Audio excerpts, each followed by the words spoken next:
Hello, मेरा नाम है प्रागेश और आज हम डिस्कस करने वाले हैं कि एमजीएसयू ने अपने एग्जाम फॉर्मेट में क्या क्या चेंजेस किए हैं।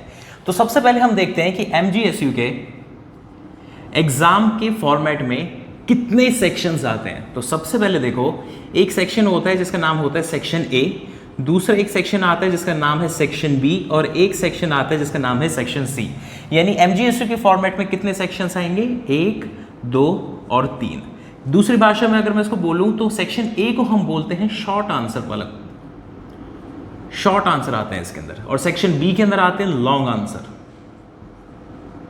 और सेक्शन 3 के अंदर आते हैं वेरी लॉन्ग आंसर।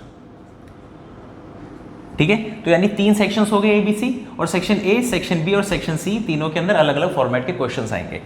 इन तीनों के अंदर पहले क्या होता था वो सुन लो। पहले सेक्शन ए होता था 2 मार्क का, सेक्शन बी होता था 8 मार्क का, यानी एक क्वेश्चन 2 मार्क का है, एक क्वेश्चन 8 मार्क का है, और सेक्शन सी के अंदर एक क्वेश्चन होता था 20 मार्क्स का। तो यानी अगर आप पिछले क्वेश्चन पेपर को भी देखोगे तो आपको इस फॉर्मेट के अंदर वो क्वेश्चन पेपर्स मिलेंगे। लेकिन अब इन्होंने क्या कर दिया, सेक्शन ए जो है वो 2 मार्क की बजाय 3 मार्क का हर क्वेश्चन कर दिया, और सेक्शन बी के अंदर 8 मार्क के क्वेश्चन नहीं आएंगे, अब जो आएंगे वो आएंगे 10 मार्क्स के क्वेश्चन।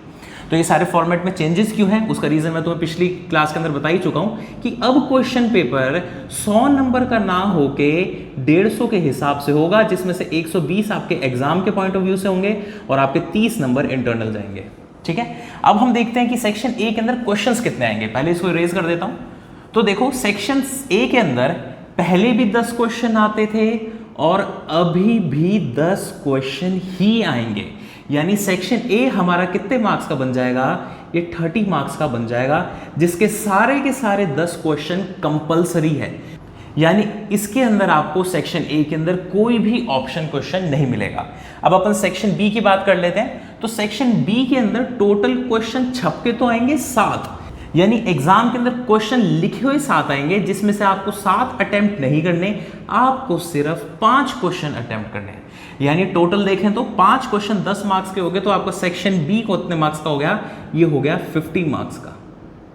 ठीक है, अब अपन सेक्शन सी की बात करते हैं, जो कि है very long answer. Very long answer के अंदर आपके क्वेश्चन पेपर के अंदर छपके आएंगे 4 क्वेश्चन, जिसमें से आपको सिर्फ और सिर्फ 2 ही करने हैं। यानी सेक्शन सी आपका कितने मार्क्स का बन गया?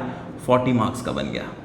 पहले ऐसा नहीं था। अगर हम इन तीनों का टोटल करें तो हमारा टोटल कितना आता है? 120 मार्क्स का क्वेश्चन पेपर आता है। ठीक है, तो एक बार शॉर्ट में सुन लो। सेक्शन ए पूरा कंपलसरी है, जिसके अंदर आपको 10 क्वेश्चन करने हैं 3-3 मार्क्स के, जो कि शॉर्ट आंसर में होंगे। सेक्शन बी की बात करें, सेक्शन बी में छपके तो आएंगे 7, लेकिन आपको ऑप्शनल में कितने छोड़ दें? 2 आपको छोड़ देने हैं, जिसमें से सिर्फ 5 अटेम्प्ट करेंगे। एक क्वेश्चन 10 मार्क्स का होगा, तो यानी 50 मार्क्स का सेक्शन बी बन गया। सेक्शन सी की बात करें तो सेक्शन सी के अंदर आपके 4 क्वेश्चन आएंगे छपके, लेकिन आपको 4 के 4 क्वेश्चन नहीं करने हैं, आपको सिर्फ और सिर्फ 2 क्वेश्चन करने हैं, जो कि 20 मार्क्स का वेरी लॉन्ग आंसर होगा, और सेक्शन सी बन जाता है आपके 40 मार्क्स का। यानी टोटल आपको क्वेश्चन पेपर बन गया 120 मार्क्स का। अब अपन देखते हैं कि सर 2 तरीके का हमारा कोई भी सब्जेक्ट हो सकता है, या तो वो न्यूमेरिकल हो सकता है या फिर वो थ्योरी हो सकता है। तो हमें कितना ध्यान रखना है कि न्यूमेरिकल पोर्शन कितना आएगा और थ्योरी पोर्शन कितना आएगा। तो देखो, अगर कोई सा भी आपको थ्योरी का क्वेश्चन पेपर है ना, तो उसके अंदर 100% थ्योरी ही छप के आती है, उसमें तो कुछ भी आपको सोचने की जरूरत नहीं है। लेकिन अगर मैं न्यूमेरिकल पोर्शन में आऊँ ना, ये थोड़ा सा ट्रिकी बन जाता है, क्योंकि बच्चों में जो सेक्शन ए है ना, उसके अंदर ये क्या करते हैं, शॉर्ट आंसर के अंदर थ्योरी के क्वेश्चन ही पूछ लेते हैं, चाहे वो आपका न्यूमेरिकल का पेपर ही क्यों ना हो। यानी आपको एक तरीके से सेक्शन ए के अंदर लगभग 30 नंबर की तो थ्योरी न्यूमेरिकल के पेपर में भी छप के आएगी। ठीक है, अब अपन सेक्शन बी की बात करते हैं। सेक्शन बी में आपको 5 क्वेश्चन करने हैं। 5 क्वेश्चन में से न्यूमेरिकल के एग्जाम के अंदर आप 4 क्वेश्चन आपको बिल्कुल न्यूमेरिकल ही आता है, इसमें कोई दिक्कत वाली बात नहीं है। लेकिन एक क्वेश्चन आपका ये थ्योरी का फंसा देते हैं। सर ये थ्योरी क्यों फंसाते हैं? थ्योरी इसलिए फंसाते हैं बच्चों, क्योंकि थ्योरी से एक्चुअली ना कंसेप्ट पता लगते हैं। वरना कई बार क्या होता है, कुछ टीचर्स या बच्चे भी क्या करते हैं, फॉर्मेट को रट लेते हैं। अब आपने जब फॉर्मेट को रट लिया, आप छाप के आगे बिल्कुल वैसा वैसा लिख के आगे, तो यानी जिस बच्चे ने मेहनत करी है, जिस बच्चे ने थ्योरी को भी समझा है और ये समझा है कि न्यूमेरिकल क्वेश्चन काम कैसे करता है, तो उसके साथ तो गलत हो जाएगा। तो इन्होंने क्या कर दिया कि थ्योरी में तो 100% थ्योरी आ ही रही है, लेकिन न्यूमेरिकल के अंदर यहाँ पे 30 नंबर की इन्होंने थ्योरी फंसा दी, यहाँ पे इन्होंने 10 नंबर की थ्योरी फंसा दी। यानी 120 नंबर में से 40 मार्क्स की बच्चों थ्योरी आती है, न्यूमेरिकल में भी। सेक्शन सी की बात करते हैं। सेक्शन सी के अंदर आपको ऑप्शन होता है, आप या तो दोनों न्यूमेरिकल कर लो या फिर एक न्यूमेरिकल या एक थ्योरी कर लो। यहाँ पे यानी आपको यहाँ पे थ्योरी कंपल्शन नहीं है, थ्योरी में ऑप्शन मिल जाता है। आप अगर न्यूमेरिकल करके जाते हो तो आप न्यूमेरिकल भी अटेम्प्ट करके आ जाओ। तो यानी अगर मैं मिनिमम की बात करूँ तो देखा जाए तो 40 नंबर आपके किसके हो गए, थ्योरी के हो गए, और आपके पास न्यूमेरिकल के अंदर कितने बचा, 80 नंबर का पेपर बचा।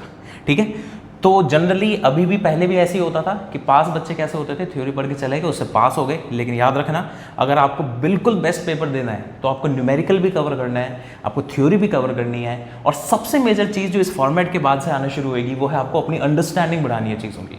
अंडरस्टैंडिंग का मतलब सिर्फ क्रैमिंग करके कुछ भी नहीं होने वाला, क्योंकि मैं पिछली क्लास में बोल चुका हूँ कि क्रैमिंग से नंबर आते हैं और समझने से जॉब मिलती है। ठीक है, तो मिलते हैं अगली वीडियो में, बाय बाय।